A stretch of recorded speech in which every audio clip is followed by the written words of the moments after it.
이삭의 집에 우리가 잘못 알고 있는 사실들이라는 제목으로 하나님의 말씀 전하겠습니다. 곰을 만나면 죽은 척 해라. 번개는 같은 곳에 두 번 떨어지지 않는다. 면도하면 더 털이 굵고 많아진다. 설탕을 많이 먹으면 애들이 과잉 행동을 한다. 추우면 감기에 걸린다. 금붕어는 3초밖에 기억하지 못한다. 이 진술들의 공통점은 무엇일까요? 공통점은 대중적으로 상식이라고 알고 있는 것인데 실제로는 맞지 않고 부정확하거나 어떤 조건이 붙어야만 사실인 진술들입니다. 예를 들면 곰 있잖아요. 불곰은 맞대요. 불곰은 겁이 많아가지고 죽은 척 하면은 잠잠해진대요. 근데 흑곰 있잖아요. 흑곰은 가만히 누워있으면은 사체를 먹는 습성이 있어가지고 큰일 난답니다.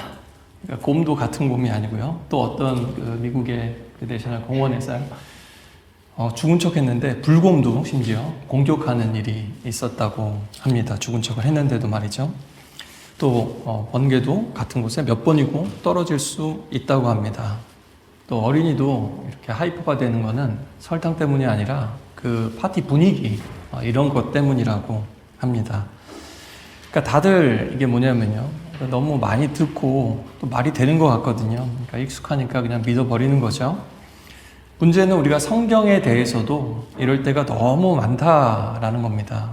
그리고요, 오늘 나오는 이야기의 인물들이야말로 성경에서 제일 많이 오해받고 있는 인물들입니다. 이삭도요, 대부분 어떻게 생각하냐면요, 그 아버지가 그 제물로 바칠 때 어떤 저항도 하지 않고 따라간 그 순종의 아이콘으로 기억합니다, 사람들이. 또 리브가는 어떻습니까? 반대로 그 순한 남편 속여가지고 자기가 좋아하는 아들을 축복하게 만든 그런 속인 여인으로 알고 있고요. 또 야곱은 요번에도 이제 어린이 그 교회학교에서도 해서 아내가 오늘 본문의 동영상을 다 찾아봤는데 야곱을 제대로 묘사한 영상이 하나도 없어요. 다 야곱을 거짓말쟁이, 사기꾼, 이렇게 대부분 묘사를 하고 있습니다. 형과 아버지를 속여서 장자권을 가로챈 자. 또 에서는 오히려 무식하기는 하지만 순수하고 동생에게 그냥 뭣도 모르고 당한 형. 아유 불쌍해. 이렇게 판단하는데요. 이게 굉장히 서투른 판단입니다. 그래서 오늘 말씀은 우리가 알고 있는 그 성경에 대한 사실을 하나하나 흔들고 또 무너뜨리는 말씀입니다. 첫 번째로요, 이삭에 대해서 한번 살펴보겠습니다. 그는 순종의 아들이고 믿음의 아들, 아주 조용하고 경건하고 성경에 보면은 그렇게 큰 사고가 없어요. 근데 문제는 마지막, 인생 노년의 이제 마지막이 문제인 겁니다. 그리고요, 그 전에도 힌트가 있었어요. 보면은 그 블레셋 땅에 갔을 때 그 아버지는 누이라고 하고 안 들켰거든요. 근데 이삭은 아내랑 대낮에 애정 행각을 하다가 들킵니다. 그러니까 이게 약간 조금 이게 뭐랄까 치밀하지 못하다 그럴까요? 되게 순박하다 아니면은 좀 원초적인 본능에 생각보다 굉장히 충실한 사람입니다. 그런 이야기가 앞에 한번 있었고요. 오늘 보니까 이삭은 에서를 사랑했습니다. 리브가는 야곱을 사랑했어요. 근데 이유를 분명히 밝히고 있어요. 에서가 사랑하는 이유를 고기 때문입니다. 입맛 때문이에요. 근데 보세요. 리브가가 야곱을 사랑한 이유는 밝히지 않고 있습니다. 공백이에요. 이거는 성경을 읽는 여러분이 생각을 하라는 겁니다. 이야기를 따라가다 보면 왜 그런지를 알게 된다라는 거예요. 이삭은 죽기 전에 마지막 그 제일 진중한 하나님의 언약을 전수하는 자리에조차 뭐라고 그러냐면요. 아들아, 별미를 만들어 오면 내가 축복하겠다. 이렇게 얘기를 해요. 제일 중요한 순간에도 지금 먹을 거부터, 먹을 거 중요하죠. 요즘 신랑감 1위는 맛있는 거 많이 사주는 남자라고 합니다. 그 정도로 이 어떤 먹을 것에 대해서 우리가 예민합니다. 이삭이 보니까 1절에 눈이 침침해졌다 이렇게 표현합니다. 그런데 단순히 나이가 들어서 눈만 침침해진 게 아니에요. 그 사무엘상에 보면 엘리 제사장도 마찬가지로 보면 눈이 어두웠다 그러는데 영적으로도 어두운 상태를 신체적으로 묘사하는 겁니다. 지금 이삭은 눈이 어두운데요. 지금 하나님을 못 보는 거예요.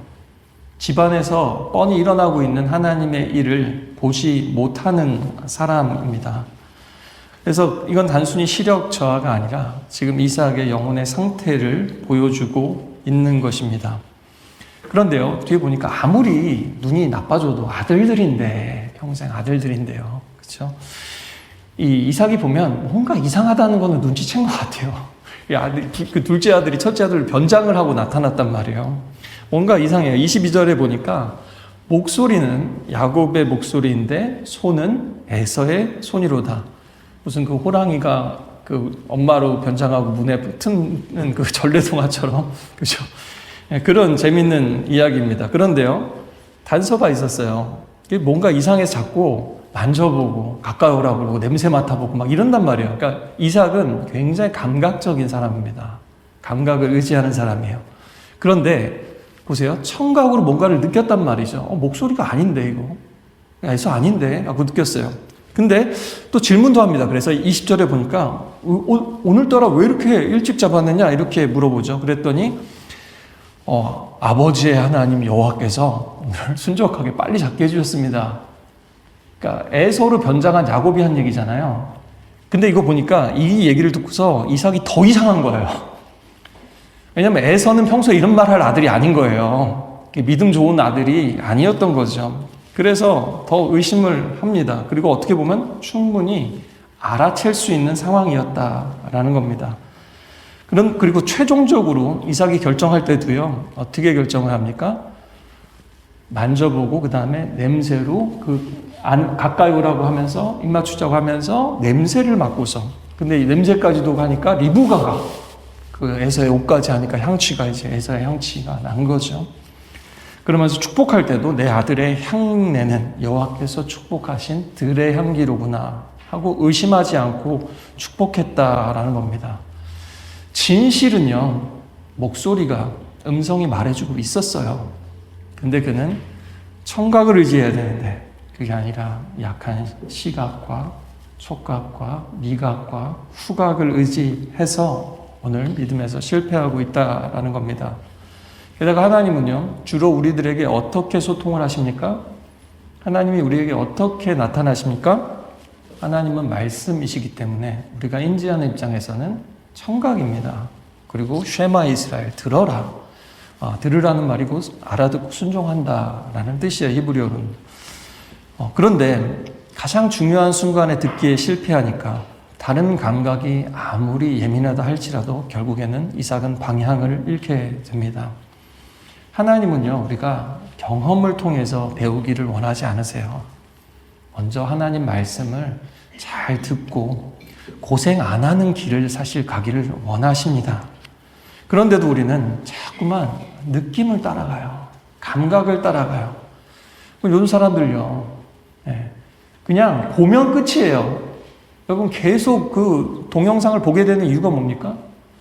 하나 보면 끝이에요. 그 감각에 그냥 빨려 들어가는 겁니다. 시청각에 그냥 멈추기가 힘들어요. 요즘 사람들은 그냥 땡기면 끝이에요.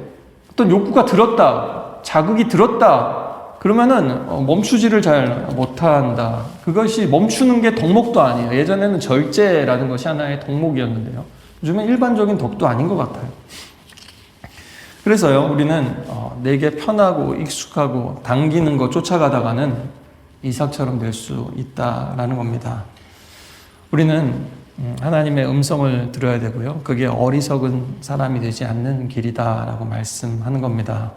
오늘도 주님의 음성을 들으실 수 있길 바랍니다. 더구나 지금 이삭은요, 잘못된 감각에 의지할 뿐만 아니라 잘 보면요, 상황 판단도 전혀 엉뚱하게 하고 있어요.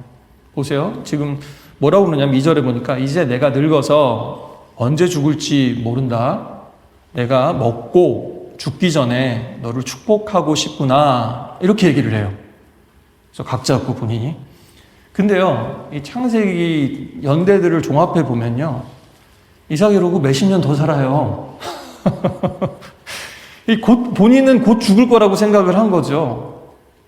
몇십 년 더 살아요. 여러분, 요즘은 이제 100세 시대라고 하지 않습니까? 또 우리 시니어분들도 참 이렇게 건강하게 함께 이렇게 섬겨주시고 예배주셔서 얼마나 감사한지 모릅니다. 그런데 요즘 시니어분들에게 제일 후회되는 게 뭐냐라고 이제 여론조사 같은 거를 이제 하잖아요. 그러면 그분들이 뭐를 첫 번째로 꼽는지 아세요? 보통 65세, 70세 뭐 이렇게 은퇴를 하시는데 그때 본인이 너무 다 끝났다라고 생각했다라는 거예요. 네. 그때 이제 일을 그만두고 이제 옛날 개념으로 하면은 이제 뭐 인생 마무리 이렇게 생각했는데 이렇게 그 뒤로 오래 살 줄 모르셨다는 거예요. 좀 100세 시대니까 요즘은요. 그렇죠? 만약에 그때 그런 감각이 더 있었더라면 조금 더 유익하게 많은 것들을 할 수 있었을 텐데라고 후회하시는 분들이 제일 많으시답니다. 근데 이삭이 그런 거예요. 지금 본인이 죽음이 코앞이라고 생각했는데 아니에요. 그래서 지금 서투르게 또 서둘러서 엉뚱한 결정을 한 겁니다. 여러분, 우리는 죽음 앞에서 아무도 장담할 수 없지 않습니까? 시간은 그 시간 언제나 우리 생각보다 빨리 오고 또 더디게 오기도 합니다. 그런데도 우리는 자꾸 우리의 우리의 판단으로 자꾸 때를 재고 또 불안하니까 자꾸 빨리빨리 뭔가 확실하게 해두려고 할 때가 많습니다. 그런데요, 우리의 조급함으로 이를 그르치지 말고 하나님의 시간을 신뢰할 수 있기를 바랍니다. 만약 지금 이삭이 정말로 그런 마지막 유언의 순간이라면 또요, 무엇을 해야 되는지 아십니까? 유언을 해야 되는 게 맞습니다. 아들을 축복해야 되는 게 맞아요. 근데요, 그 전에 해결해야 되는 것도 있었어요.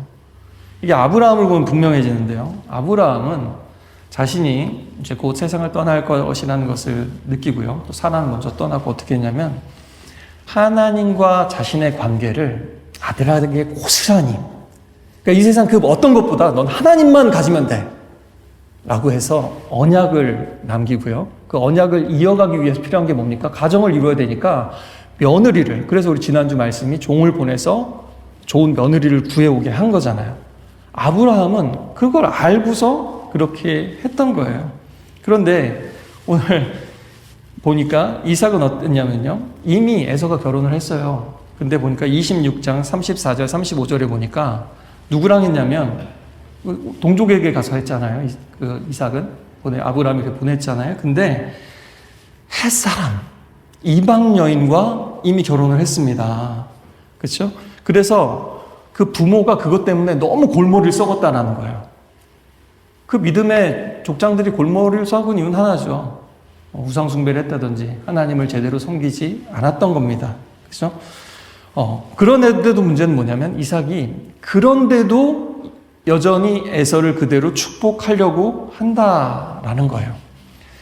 이삭도 뭔가 스스로 캥겼을까요? 보니까 이 중차대한 일을 또요, 리브가 아내랑 둘째 아들 야곱은 부르지도 않아요.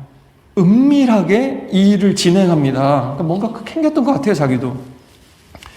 반면에 야곱은요, 나중에 어떻게 유언을 할 때 보면요, 아들들 다 모읍니다. 가족들 다 모은 다음에 아들들의 분량대로, 그 얘기는 믿음대로 축복합니다. 그리고 그게 사실 미래가 돼버려요. 현실이 돼버려요. 하나님의 경륜을 깨달은 사람이에요. 야곱은 노년에도. 예민하고 밝았던 사람인 거죠. 하나님의 뜻에 대해서. 그리고요, 예언하고 곧 숨을 거둡니다. 그러니까 자기 죽을 때도 바르게 알았던 거예요. 근데 이삭은 너무 둔하고 지금 모른다라는 거예요. 하나님의 뜻과 경륜을 아는 거는요, 그냥 연륜의 문제가 아니고 나이의 문제가 아닙니다. 우리 또 육신의 문제가 아닙니다. 이거는 몸이 쇠한다 할지라도 하나님의 뜻을 아는 거는요, 전혀 다른 문제다라고 합니다. 그래서 사도 바울이 이렇게 얘기하죠. 우리는 낙심하지 않습니다. 겉사람은 쇠할지라도 우리의 속사람은 날마다 새롭습니다. 이렇게 고백하죠. 뭐예요?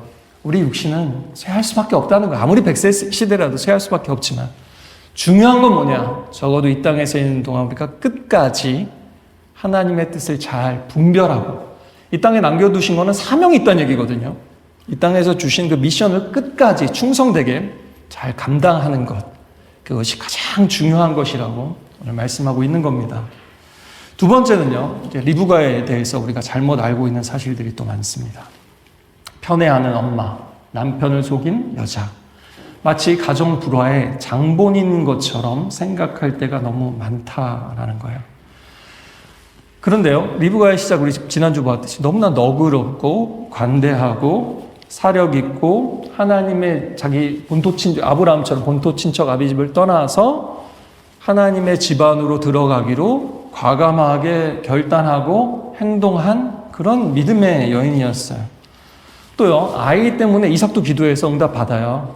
그래서 그 에서와 야곱을 얻게 되죠. 근데 또 쌍둥이가 있을 때 리브가도 같이 기도합니다. 너무 고통스러워서. 근데요, 이 가문의 미래에 대해서 둘 다 기도했는데 누구에게 응답을 하십니까? 이삭이 아니라 리브가에게 하나님이 말씀하셨어요. 또 앞서 이삭이 에서를 사랑한 이유는 구체적으로 밝혔지만 리브가가 야곱을 사랑한 이유는 밝히지 않았다고 그랬습니다. 그게 여기서 드러나는 거예요. 뭐예요? 그 공백은 감정이나 편애가 아니라는 겁니다. 적어도 이 세대에는, 족장들도 여러 세대가 있잖아요. 이삭의 세대에는 지금 이삭이 아니라 리브가가 하나님의 뜻에 더 부합하고 그것을 깨닫고 있었다라는 겁니다. 그랬기 때문에 리브가는 에서가 아닌 야곱을 사랑하고 선택한 것이기도 하고요. 그래서 이삭은요, 오늘 보기는 보아도 알지 못하고 듣기는 들어도 깨닫지 못하는 사람의 전형입니다. 반면에 리브가는 듣는 사람, 깨닫는 사람, 그뿐만 아니라 아들에게 하나님 말씀을 다시 들려주는 사람, 아들도 믿음대로 선택할 수 있도록 도와주는 사람입니다. 5절에 보니까요, 마침 리브가가 이삭이 그 아들 에서에게 말하는 것을 들었어요. 마치 우연인 것처럼. 이게 듣고 싶다고 캔다고 하는 게 아니에요. 자연스럽게. 그러니까 뭔가 이 백그라운드에서는 하나님이 지금도 역사하고 있다라는 겁니다. 에서가 사냥에 오르고 들에 나가자. 리브가가 이삭과 에서의 대화를 엿듣고서, 그죠?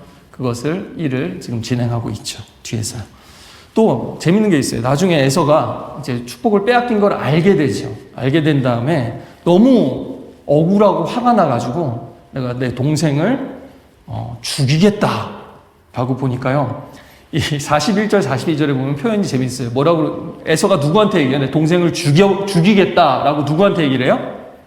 야곱을 미워해서 마음속에, 심중에 말합니다. 심중에. 혼잣말을 한 거예요. 근데 여기서도 에서의 캐릭터가 드러나요. 에서는 자기 속으로 한 말이 좀 있으니까 온 집안 식구들이 다 알고 있어요. 이런 사람들 있죠.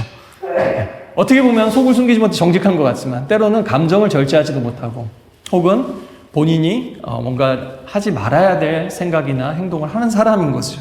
반면에 리브가는 어떻습니까? 명민합니다.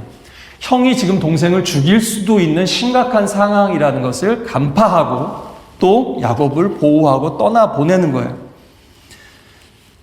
또 리브가는요, 같은 사건도 다르게 보고 다르게 해석하고 있습니다. 이삭은요, 4절에 보니까 축복하면서 뭐라고 그랬냐면요, 내 마음껏, 직역하면 내 영혼이 혹은 내 자신이 이렇게 돼 있어요. 내 마음껏 너를 축복하고 싶다 이렇게 얘기를 해요, 이삭은. 근데 리브가가 엿들었잖아요. 그러면서 야곱한테 전해줄 때는 뭐라고 그러냐면요, 여호와 앞에서 내게 축복하게 하라라고 하면서 방점을 포인트를 어디다가 두고 있냐면 하나님 앞에서 이 축복은 이루어지는 것이다 라는 것을 분명히 밝히고 있다라는 거예요. 따라서 이삭은 지금 자기의 편애, 자기의 취향, 자기의 기호, 이거 자신의 감각, 자신의 별미 때문에 이 축복을 하려고 한다라는 거예요. 그러나 리브가는요, 왜 이렇게 속이는, 이해할 수 없는 행동까지 하면서 이렇게 하는가? 바로 하나님의 약속과 하나님의 일 때문입니다. 그리고요, 역설적으로 지금 남편을 속이는 상황 속에서도요, 오히려 이 일이 하나님의 일이라는 것을, 또 하나님의 일이 되어야 한다라는 것을, 혹은 이삭에게도 그래도 뒤에 한번 축복하고 또 합니다. 첫 번째 축복은 엉뚱하게 해요. 다시 그것을 하게 되는 것도요, 리브가와 대화를 한 이후입니다. 또요, 야곱도 마찬가지예요. 이런 리브가의 어떤 아래 있잖아요. 사냥을 나갔던 아들이 너무 빨리 왔다고 생각한 이삭이 어떻게 빨리 잡았냐 그랬더니 20절에 보니까 여호와께서 제가 사냥감을 찾을 수 있도록 해주셨습니다. 야곱도 거짓말을 하고 있지만 아이러니하게도 이삭이 잊고 있는 사실, 이 모든 것을 순적하게 인도하시는 분은 하나님이시다라는 것을 아이러니하게 보여주고 있다라는 거예요. 리브가는 지금 무엇이 중요한지를 알고 있습니다. 지금 최대 위기예요. 하나님의 언약이 때가 차지 않았는데 잘못된 아들에게 넘어갈 위기인 겁니다. 그것을 리브가는 있어서는 안 되는 일이라고 생각한 거예요. 근데 보세요. 에서는요, 이미 자기 스스로 장자권을 팔아버린 사람이에요. 많은 사람들이 봅니다. 야곱이 가만히 있는 에서를 꼬드겨가지고 장자권을 뺏었다라고 생각하는데 아니에요. 거래를 한 겁니다. 아무리 그게 무리한 거래일지라도 그거를 판 에서가 잘못된 거지, 하나님의 축복을 원해서 차자인 야곱이 그것을 원한 것을 성경이 잘못됐다고 말하고 있는 이야기가 아니다라는 겁니다. 게다가 지금 결혼도 가나안 여인들과 해서 근심이 됐잖아요. 그러면 이 족장들의 역할은 뭡니까? 이 잘못된 에서를, 아들이 잘못한 걸 바로잡아야 돼요. 제사장 엘리도 똑같습니다. 아들이 잘못한 거를 다 알고 있고 바로잡아야 될 사람이 혼내지 않거나 혼내도 바로잡진 않습니다. 이게 여러분 믿음의 가장의 역할입니다. 그리고 믿음의 가장은 내가 가장이야 한다고 되는 게 아니라 하나님이 주신 권위 안에서 하나님의 뜻을 분별하고 이 가정이 또 우리 자녀들이 믿음으로 나아갈 수 있도록 가르쳐주고 말씀을 전수해주고 하나님의 이야기를 내가 살아낸 것을 우리 자녀들도 살아낼 수 있도록 가르쳐주고 인도하고, 또 잘못하면 잘못된 길로 가려고 하면은 그것을 꾸짖어서라도 바로 잡아주는 것, 그게 성경이 말하는 믿음의 가장의 모습인 겁니다. 리브가는 남편 가장으로서 지금 뭔가 분별을 못하고 해야 될 일을 못하고 오히려 하나님이 원치 않는 일을 하려고 하니까요, 리브가가 지금 어쩔 수 없이 움직이는 거예요. 리브가는 듣고 분별하고 결단합니다. 내 아들아, 잘 듣고 내가 시키는 대로 하여라. 이 잠언 보면요, 이건 아버지가 해야 되는 말이에요. 게다가 이 마지막에 유언을 남기면서 이거는요, 이 지혜와 믿음은 아버지가 아들에게 이게 해줘야 되는 겁니다. 그리고 히브리어는요, 이게 뭐냐면 내 목소리를 들어라 라는 뜻이에요. 이거는 또한 하나님이 사람들에게 하시는 말씀이기도 합니다. 그래서요, 이거는요, 리브가가 이렇게 할 수 있는 거는요, 하나님의 뜻에 분별하고 확신이 있는 거예요. 그냥 편애가 아닌 겁니다. 그리고 하나님 말씀을 위해서라면 자기가 그 대가를 감당하겠다라는 겁니다. 리브가야말로 하나님 말씀에 모든 것을 걸은 여인인 거예요. 여러분 보세요. 저주는 내가 대신 받겠다 이렇게 말해요, 엄마가. 그러면 우리가 한번 따져봐야 되잖아요. 리브가는 저주를 받았을까요? 안 받았을까요?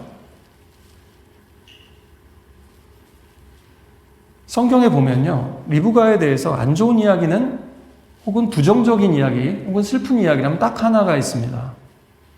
뭐냐면요, 이삭은 곧 죽을 것 같았는데 오래 살고요, 야곱이 삼촌 집에 갔다 돌아오니까 살아있어요, 이삭은. 근데 그 사이에 리브가는 세상을 떠났습니다. 그 얘기는 리브가는 아들을 떠나보내고 다시 아들을 보지 못했다는 얘기예요. 그게 저주일까요? 성경은 그렇게 얘기하지 않습니다.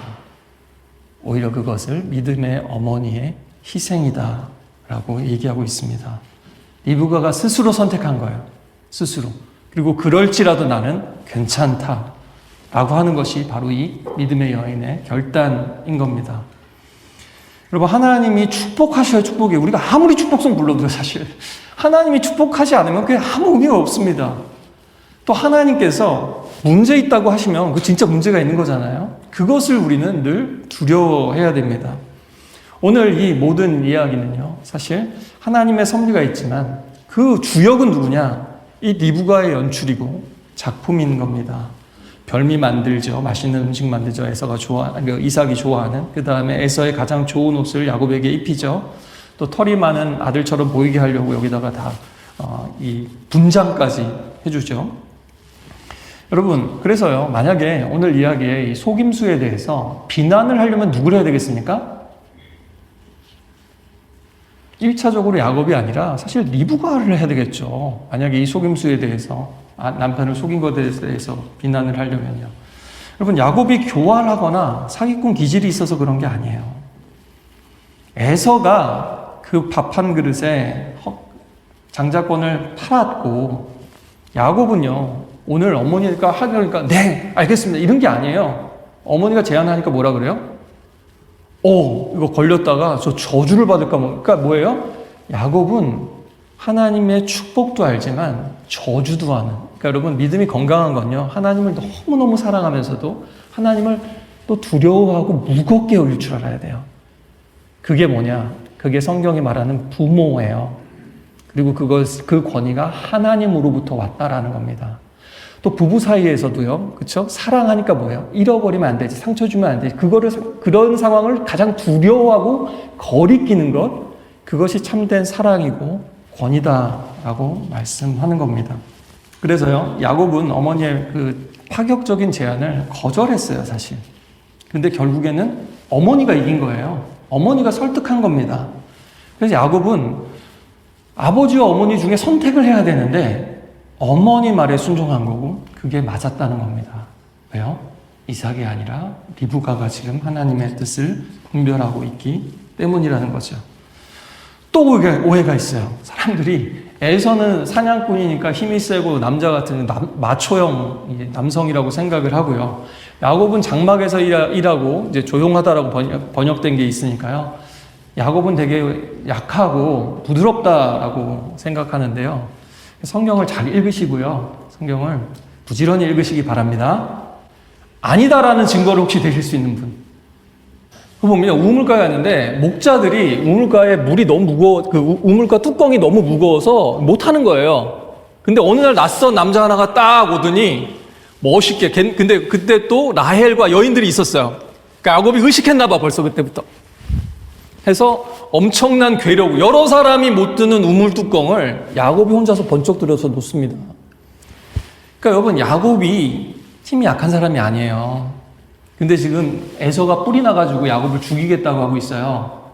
만약에 이 사태가 둘이 다행히 계속 엇갈리고 있죠? 영화 장면처럼. 엇갈리는 게 은혜예요. 엇갈리지 않고 부딪혔으면 어떻게 됩니까? 둘 중에 하나는 죽어나가는 거예요.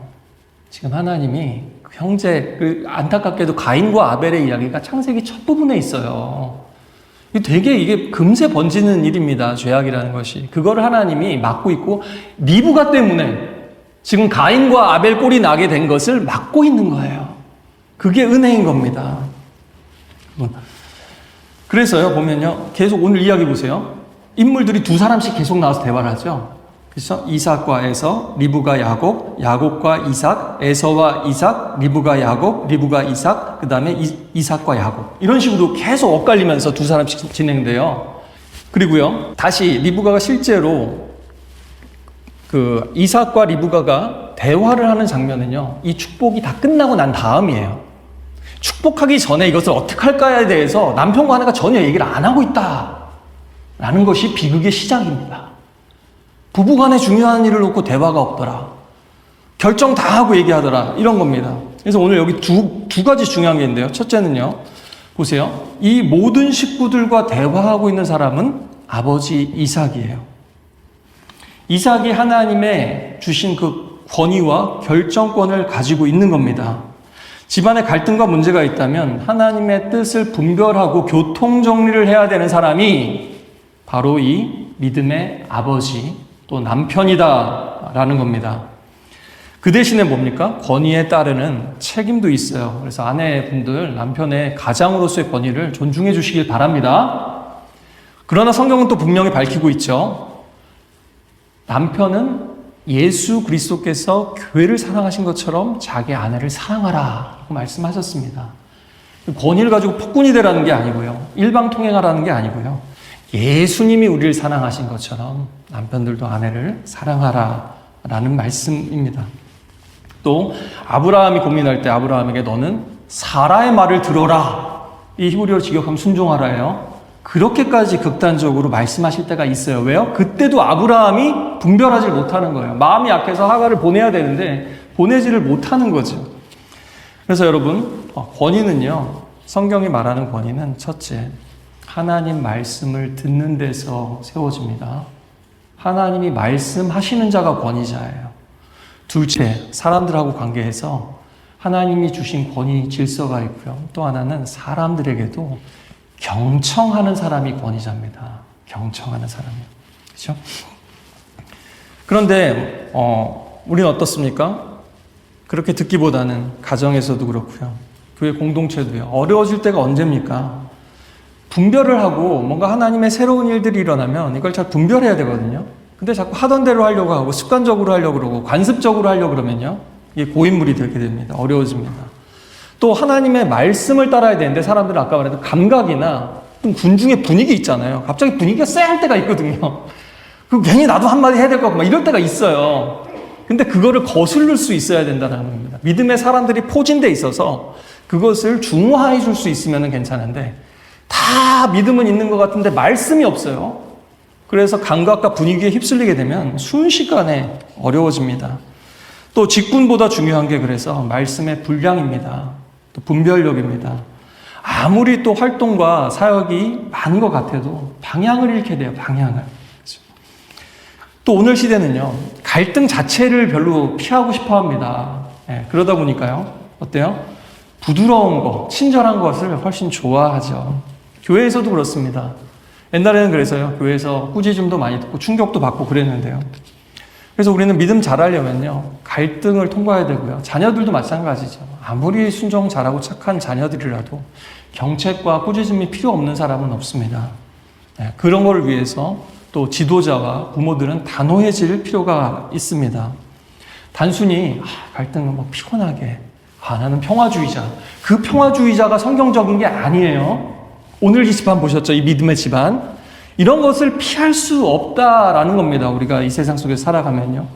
그래서 때로는 충격을 받고요. 또 갈등에 부딪히고요.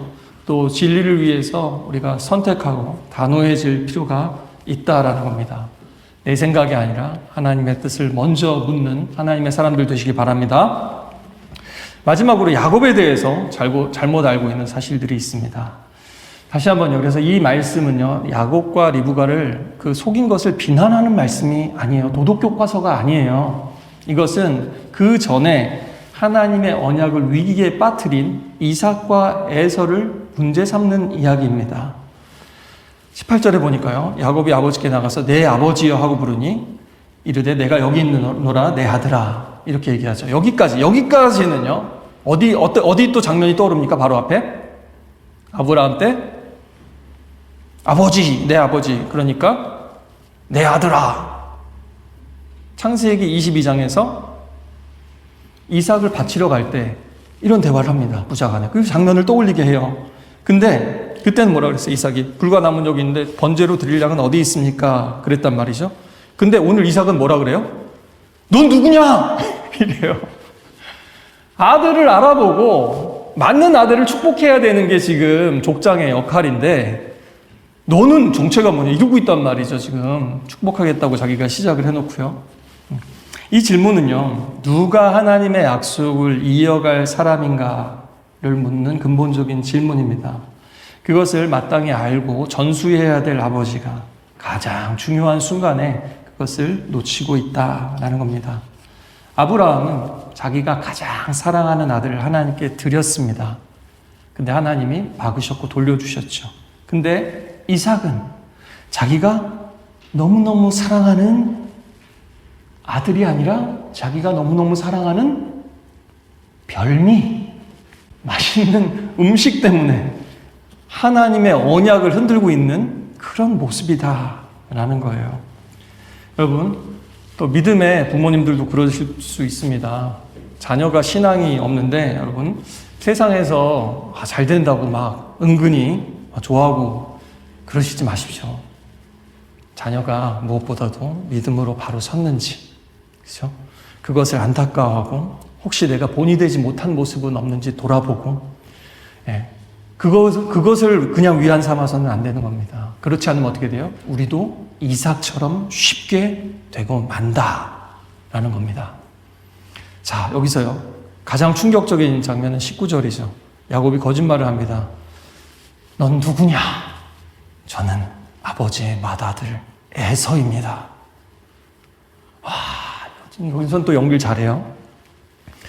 근데 여기를요, 여러분 도덕적으로만 읽으면 이 이야기를 거꾸로 또 읽게 되는 거예요. 성경은 분명히 거짓말을 금합니다. 하나님은 거짓이 없으세요. 그리고 사탄이나 거짓말하는 자고요. 믿는 사람은 거짓말하지 않습니다. 그런데 성경에 예외적인 상황들이 있다라는 것이죠. 이거는 그냥 일반 윤리에서도 사실 상식적으로 생각해 보면은 너무나 잘 아는 얘기입니다. 예를 들어서 그 억압적인 구조 속에 있어요. 잘못된 악한 사람들이 판치는 구조 속에서요. 선한 약자들이 있어요. 근데 이 사람들이 말을 해도 안 통하고 무력이 있나 힘이 있나 아무것도 없어요. 재력이 있나. 그럴 때 이 약자들이 혹은 곧 희생양이 될 수밖에 없는 사람들이 취할 수 있는 유일한 행동이 속임수입니다. 그래서 그런 이야기들이 많아요. 각 민족마다 보면요. 그리고요, 뭐 예를 들어서 홀로코스트 때 유대인들 학살하는데 뭐 쉰들러 리스트 보면 그 숨기고 살리고 막 거짓말해서 어떻게든 살리고 이런 거 있잖아요. 딱 그런 상황이다라는 거죠. 성경에도 있습니다. 출애굽기에 그 폭군 바로가 사내 아이는 태어나자마자 다 죽여라 그랬더니 이 산파들이 어떻게 거짓말 하잖아요. 히브리 사람들은 애를 숨풍숨풍 잘라가지고 가니까 이미 낳았더 이더라고요. 네, 이렇게 얘기를 하죠. 또 그 라합이 이방 여인이었지만 하나님에 대한 소문을 듣고 두려워서 이스라엘은 건들면 안 되는구나. 그래서 정탐꾼들을 살려주려고 거짓말을 합니다. 성경에서 이런 거짓말을 뭐라고 하지 않아요. 아까 말했듯이 전쟁 중에 무고한 사람을 살리기 위해서 거짓말을 하는 것을 뭐라고 할 수 없듯이 그렇다는 겁니다. 또 선지자들도요. 성경에 보면 악한 왕들이 거짓말을 먼저 해요. 근데 자기 꾀에 자기 꾀에 자기가 빠지도록 때로는 그런 어떤 속임수를 쓰는 듯한 모습이 성경에 보면 있습니다. 오늘 이삭의 가정이 다 그런 상황이다라는 거예요.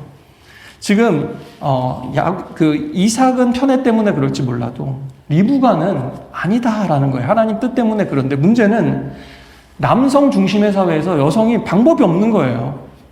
그냥 이 리브가가 그냥 거역하고 싶은 게 아니에요. 지금 보세요. 부부가 대화가 없다고요. 아브라함은 사라랑 대화를 했어요. 그리고 결정을 할 때도 심지어는 사라의 말도 들었단 말이에요. 근데 이삭은 지금 대화가 없단 말이죠. 지금 말이 통하지 않는 부부 사이예요. 또 말씀이 통하지 않는 가족 공동체입니다. 큰 자가 어린 자를 섬기리라 라고 하나님은 진작에 말씀을 하셨어요. 그런데 현실은 어떻습니까? 큰 자가 계속 잘 나가고 지금 큰 자가 축복을 받게 생긴 거죠. 리브가는 그 예언을 들은 사람이란 말이에요. 지금 힘도 관습도 질서도 다 에서를 향해서 있습니다. 무언가 잘못되어 있는데, 잘못 가고 있는데 리브가는 밀어붙일 힘도 없고 제도도 바꿀 수 없고 권위도 없습니다. 그래서 리브가가 선택한 유일한 수단이었다. 그런데 하나님은 이것을 윤리적으로 비난하시기보다는 거꾸로 하나님은 어떻게 보시는 줄 아세요? 리브가와 야곱이야말로 하나님의 언약을 생명처럼 여긴 사람들이다 라고 보신다라는 거예요. 그래서 여러분 우리도 그럴 때 있잖아요. 주여 우린 연약합니다 막 찬양할 때 있죠. 또 주일에 올 때 오면은 한 주간 잘 못 지냈으면 마음이 꺼질 때가 있습니다. 우리의 연약함 때문에 자괴감에 빠질 때가 있잖아요.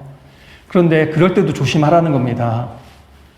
내가 나를 생각하면 이번 주도 또 화냈네, 막말했네, 나쁜 말 했네, 정직하지 못했네, 성실하지 못했네, 하나님하고 약속하고 못했네, 말씀도 못 받네, 기도도 못했네, 나는 안 되나 봐.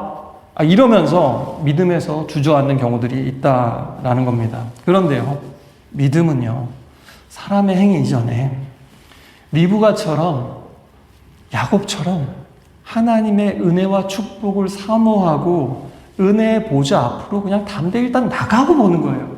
나가고 보는 거예요. 네. 예수님의 은혜는요, 죄인이라서 부끄러워서 면목 없어서 나갈 수 없는 죄인인 우리를 뻔뻔하게 하나님의 보좌 앞으로 나아갈 수 있도록 하는 거예요. 그렇죠? 이거는요, 후한무치가 아니라 이게 바로 믿음이고 믿음의 담대함입니다.